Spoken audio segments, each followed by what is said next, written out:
Welcome to Seoul Mobility Show 2021. It's got a new name from Motor Show, but it's also slightly scaled down due to COVID-19. This is an event that's held every 2 years. So the previous one was just before the pandemic, and then the one that was supposed to happen between March and April this year was postponed to the autumn, but it is finally here. And as you enter, by far the biggest exhibition space that you're greeted with straight away belongs to one of Korea's best known automotive companies, Hyundai.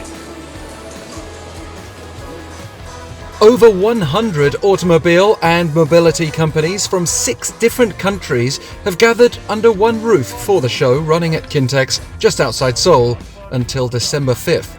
Among the automakers here, you've got Hyundai, Genesis and Kia from Korea, as well as Audi, BMW, Isuzu, Maserati, Mercedes, Mini and Porsche from abroad. You might remember that previously we did that test drive with the Hyundai Ioniq 5, its big flagship electric vehicle option. Well, this one is also a Hyundai Ioniq 5, but as you can tell, it has a few bells and whistles. And this is a self-driving component that we're witnessing here.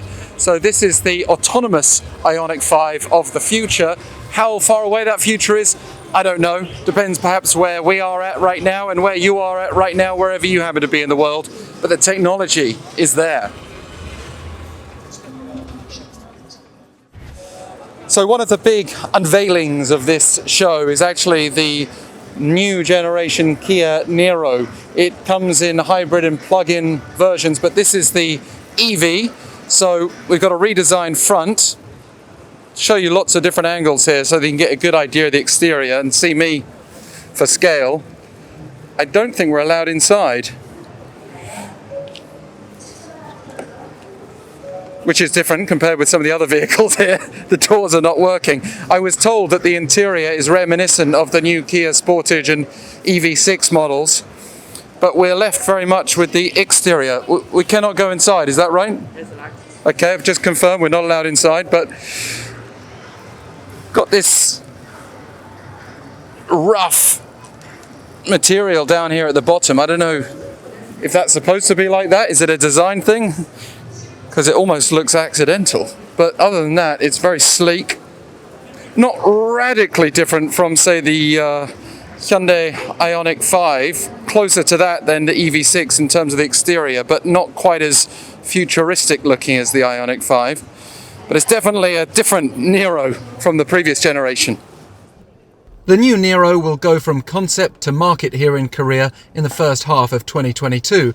But of course, the company already has its EV6 out on the road and is showing off various trims, including the GT and GT line. So if we're looking at the front of the EV6, it is playing on Kia's Tiger look, whereas Hyundai's Ioniq 5 was an homage to the old pony. So you could say this is the Tiger versus the pony, although that might not please the Ioniq 5 drivers.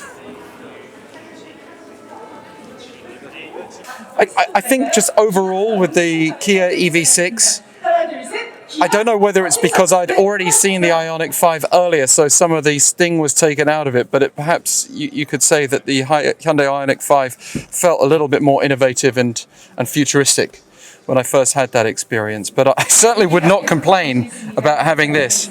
It's got like a kind of modified Tesla look about it, perhaps you could say, which again is something very different from the Ioniq 5, which has that completely otherworldly feel about it.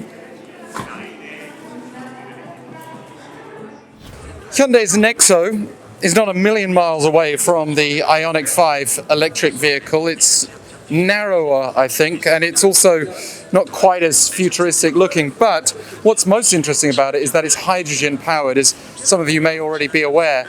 And it's a lot quieter in this hydrogen area. Most people have rushed towards the EVs and the performance vehicles. This is kind of left in the corner somewhere in quite an artistic area.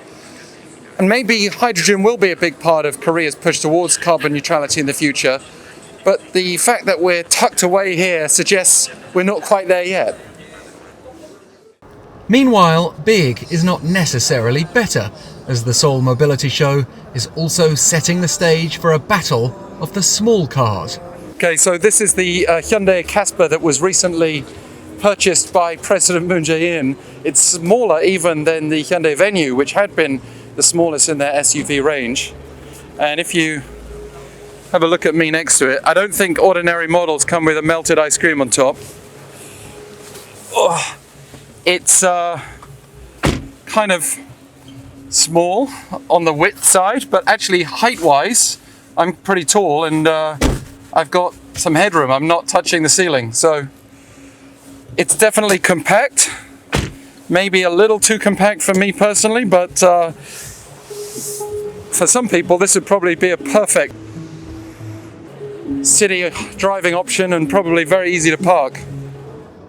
And from the Hyundai Casper to a foreign rival, at least where size is concerned.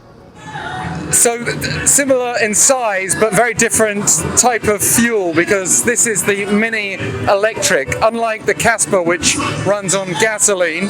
But I wanted to do a comparison, just basically in terms of interior size.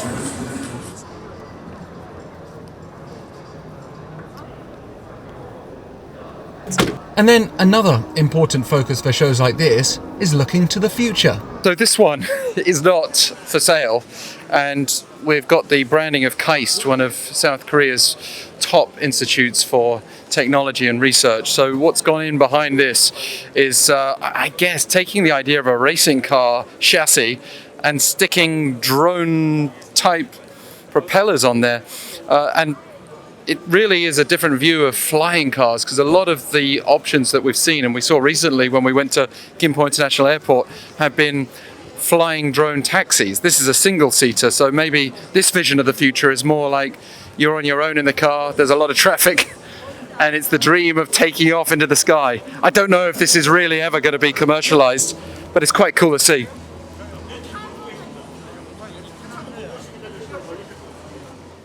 I did find something a little more realistic around the corner.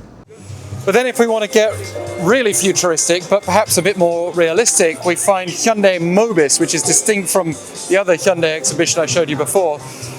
And this is the self-driving future, perhaps, that people can already envisage. The M Vision X is AI controlled and features an overall design geared up for a fully autonomous vehicle environment, including windows that turn into displays.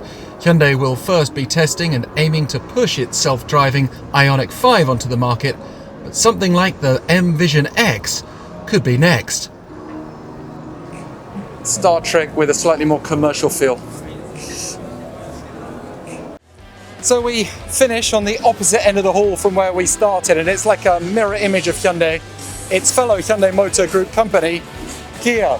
And I suppose it's understandable that we've seen a few more of the Korean concepts today, as we are on Korean soil, but it's been an impressive event, slightly scaled down perhaps from 2 years ago, but very good effort under pandemic circumstances. And I guess we can all look forward with optimism to what we're going to see at the next one 2 years from now.